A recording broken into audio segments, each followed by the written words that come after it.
Welcome inside our Delta MSG studios, everyone. John Giannone, Henrik Lundqvist, and Steve Valiquette. 7-4 the final. The Pittsburgh Penguins on the heels also of two empty net goals late, but they won that final period, Hank, in a game that probably will leave the Rangers expecting and talking about and wishing for more.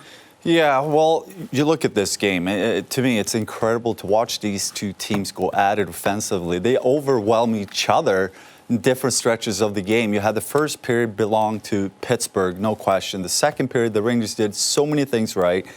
I think they were waiting to see a little bit how the game was going to be played in the first. In the second, there was no thinking. They were just going after it. In the third, overall, just a very good hockey game. They came up short here, but I think they learned there's no room for thinking. They have to get up on that horse right away for the next game and not wait to see how it's going to be played. And obviously Pittsburgh, we talked about it going into this game. They're going to try to get to Igor early. You even have the crowd try to get to Igor. And that's what you have to do or deal with when you're viewed as one of the best in the game. And they did a good job in the first. They had a lot of traffic, a lot of guys in front of the net. But the second period kind of restarted the Rangers game a little bit, and that's what they need to focus on going into the next one. Don't you think, Hank, the Rangers have to sit down and ask themselves, is this the way we want to play? Is high-event hockey better for us, or is it better for Pittsburgh? I think that's what you really have to sit down and do, because the Rangers, from the trade deadline until the end of the season, before the playoffs began, they were a top 5 defending team, and they've been nothing of that in these first three, fellas. You know, aside from game number 1, where Igor has 75 chances, game number 2, he faces 36 tonight for the goaltenders and 40 in game 2. Are you letting your best player to be his best player? Are you allowing him? Are you giving him enough insulation to make reads, to be able to play his game, to come out and challenge because the backside's covered? I think they've got to shut it down defensively and play a stiffer game against Pittsburgh in game number 4 and win a close one, 2-1.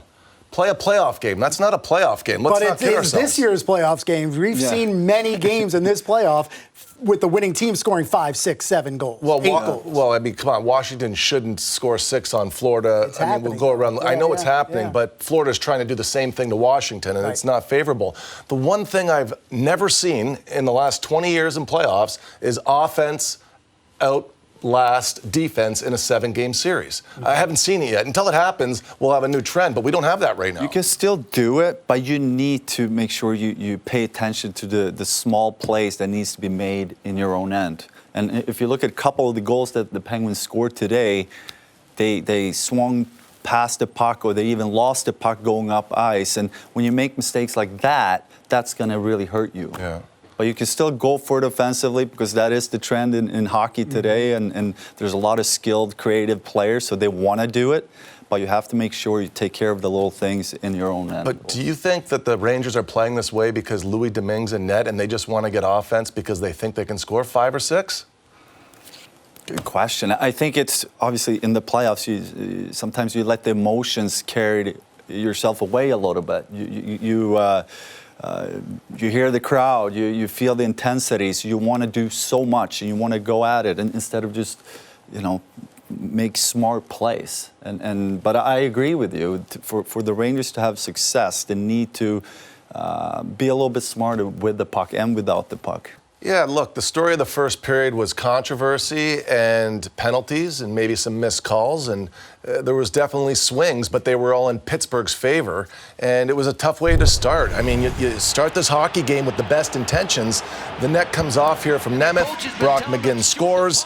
It is a goal that is decided to be a good goal. Kakko comes back with a world-class pass off the half wall from Lafreniere, and now it's 1-1, so you're in it, and you want to just erase that early memory of the goal not going your way, but then it's a power play goal for Carter off of a terrible call on Braun, and now you're in a hole, fellas, and it's 2 power play goals later because you're trying to maintain your composure, but you're sort of lost as a spectator almost. It felt like the team was in quicksand for at least a long stretch of play there, 8 minutes before Rodriguez gets his next goal off of a Schneider giveaway. And, they just never got going in that first period. Well, Kreider touched a little bit about mentally be in the right place, and you could see a little bit in the first period. I think it was too much thinking. and not just go out and play. And in the second, you're in a hole, 3 goals. They just went after it. Yeah. And we've seen it throughout the playoffs now. These teams go at it back and forth. They have different periods where they just decide to go after it, and the other team can't really handle it.